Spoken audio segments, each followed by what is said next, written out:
Direktorat Reserse Narkoba Polda Sumatera Selatan membongkar peredaran narkoba jenis baru etomidate yang dikemas dalam rokok elektrik. Dua pengedar ditangkap saat penggerebekan di rumah kos kawasan Siring Agung, Ilir Barat 1 Palembang. Polisi menyita 430 cartridge liquid vape mengandung etomidate serta 10 butir pil ekstasi.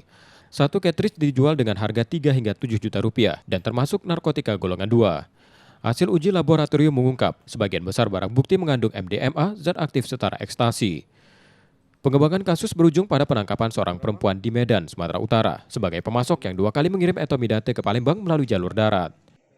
Ini adalah bentuknya liquid, ada kemasan 2 mili, 3 mili, dan 5 mili.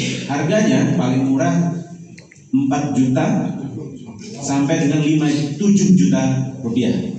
Nah, ini bisa disampaikan kalau dari kawan-kawan yang menyampaikan ini narkoba tingkat dewa ya, betul Pak Abed ya. Nah, ini, jadi yang pakai ini sultan-sultan gitu. Kelas gitu ya. Nah, dari 456 cartridge ini bisa semuanya kompatibel dengan device-device yang ada berada di pasaran, Bapak Ibu. Dari 3 tersangka, polisi menyita ponsel dan uang tunai, serta menelusuri aliran dana terkait dugaan tindak pidana pencucian uang. Reski Oktora, Muklas Diferensial, Kompas TV, Palembang, Sumatera Selatan.